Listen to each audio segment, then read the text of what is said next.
नमस्कार छात्र। पिछले वीडियो में हमने आधुनिक काल का आर्थिक परिस्थिति का अभ्यास किया था।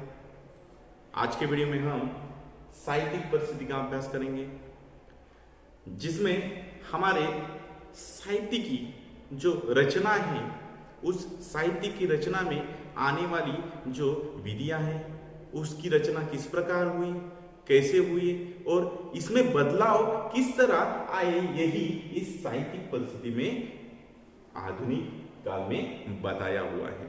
जैसे कि साहित्यिक परिस्थिति में शुक्ल जी कहते हैं कि शुक्ल जी ने के अनुसार साहित्य जन की संचित चित्तवृत्ति का प्रतिबिंब है।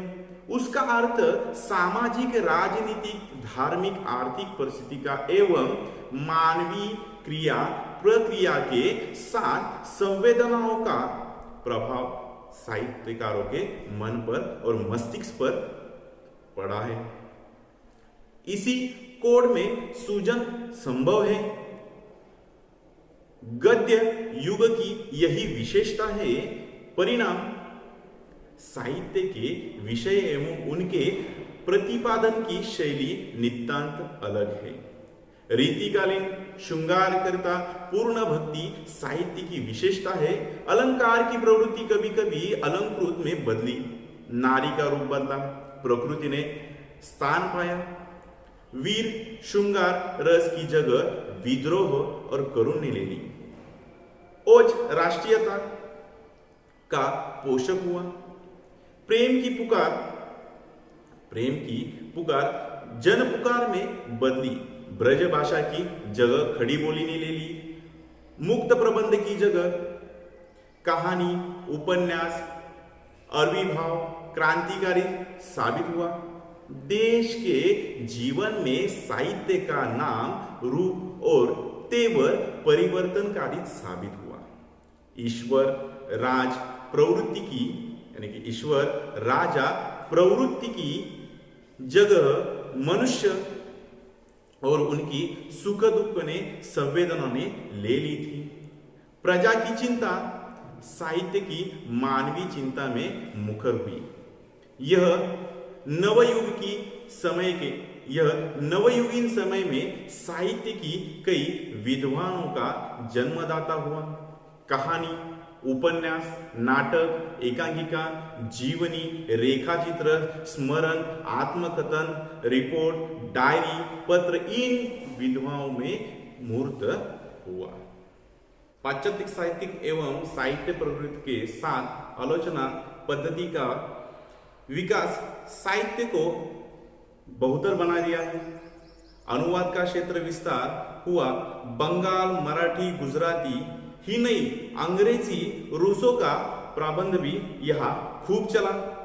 विश्व दृष्टि से व्यापकता ने साहित्य के विषयता एवं कलागात को मूल्यांकन में परिवर्तन लाकर नए साहित्य आंदोलन का जन्म दिया है। प्रगति प्रयोग के बाद अवलोकन, समकालीन कविता, कहानी, समांतर एवं अकहानी के दौर महत्वपूर्ण रहे हैं। साहित्य के लेखन की ऐतिहासिक दृष्टि विकसित हुई है। इसका लेखन पुनर्लेखन होने लगा है। आधे को पूरा करने के लिए दलित महिला लेखन अपनी अस्मियता अस्तित्व को लेकर केंद्र के यहाँ आ चुका है। उनके जीवन दर्शन साहित्य के क्षेत्र को विस्तार बना रही है या बना चुकी है। यही हमने साहित्यिक परिस्थिति में आज आदिकाल में अभ्यास हुआ है। यह आधुनिक काल की 4-5 परिस्थितियां बताई हुई हैं। यह राजनीतिक परिस्थितियां राज्य विस्तार पर आधारित हुई है। सामाजिक परिस्थितियां, सामाजिक जो बातें होती है समाज के विस्तार के रूप में, जो परंपरा है, नीति मूल्यों को सामाजिक परिस्थिति में दिखाई दी गई है। धार्मिक परिस्थिति, धर्म पे आधार पर चलने वाली जो रीति रिवाज है उनको प्रस्तुत किया हुआ है।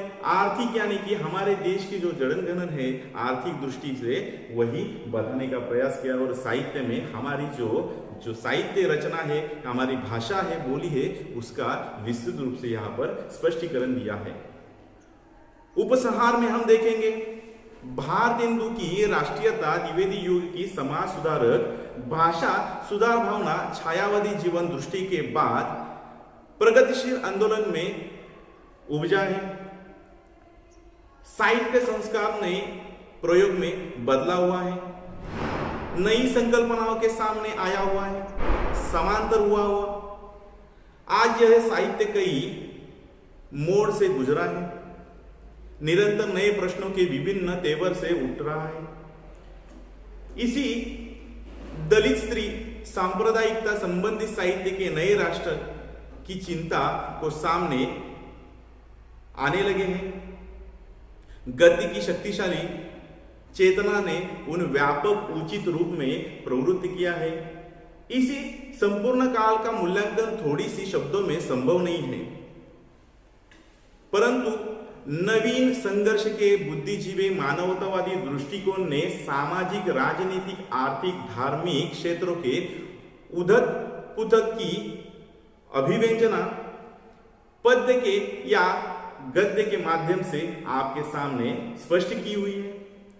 जैसे कि हिंदी की खड़ी बोली में हमने गद्य का विस्तार देखा था, जैसे कि प्रगतिवादी, अभिव्यंजनवादी उपयोग की शुरुआत के साथ साथ ईश्वर राजा प्रवृत्ति के लंबे समय तक केंद्र में रहने वाले या सामान्य किसान, मजदूर, मोची को यह जो विषय है पर प्रभाव डालने का अवसर मिला है। जनजीवन से जुड़े विषयों पर लेखन यही युग में किया गया है। यही हमने आज के इस पाठ में, जो हमारा पाठ है आधुनिक काल में, हमने आधुनिक काल की परिस्थिति का अभ्यास किया है। यहाँ पर यह पाठ खत्म होता है। अगले वीडियो में अगला पाठ देखेंगे, जो पाठ का नाम है भारतेंदु। तब तक के लिए धन्यवाद।